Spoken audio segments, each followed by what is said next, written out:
A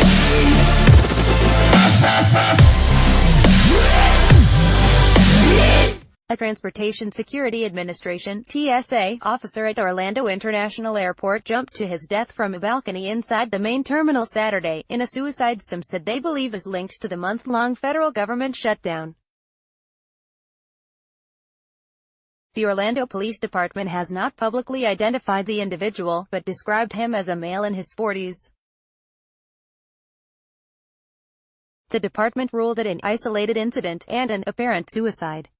The agent's death is the latest blow to TSA workers, many of whom worked for 35 days without pay after the holidays due to the partial federal government shutdown.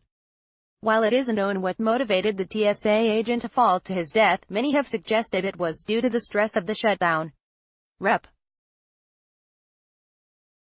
Darren Soto, DFL, who represents the Orlando area in Congress, wrote on Twitter Saturday, "TSA officers have already suffered so much during this apparent suicide only adds to tragedy experienced at Orlando International. TSA officers have already suffered so much during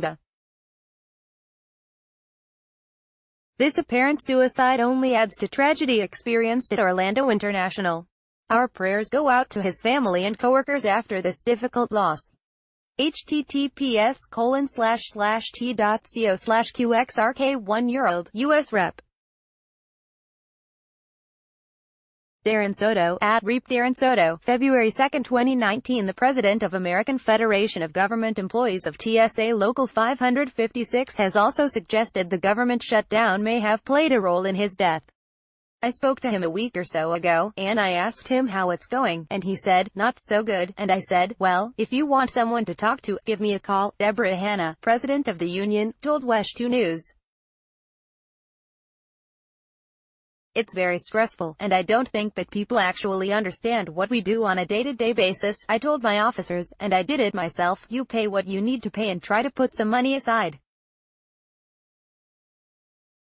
Because we all feel we're going to be right back in that same place." TSA workers were some of the hardest hit by the partial federal government shutdown, which was finally brought to an end last week after 35 days.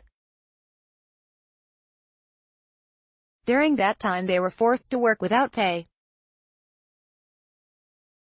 Because federal employees are legally barred from striking, many TSA officers called out sick and quit, either in protest or out of necessity. Almost 80% of Americans live paycheck to paycheck. "Listen, I love my job and I have been willing to work for free as people in Washington sort everything out," an anonymous TSA worker told the Daily Beast in early January. "But how long is this going to take? I have a newborn," he said. "I can barely afford to miss this pay period. I don't want to lose my job, but I also don't want to lose my apartment." You know, TSA was able to cobble together funds from last year's budget to pay its screeners 1 week of back pay to cover the DEC 23 through January 5 pay period.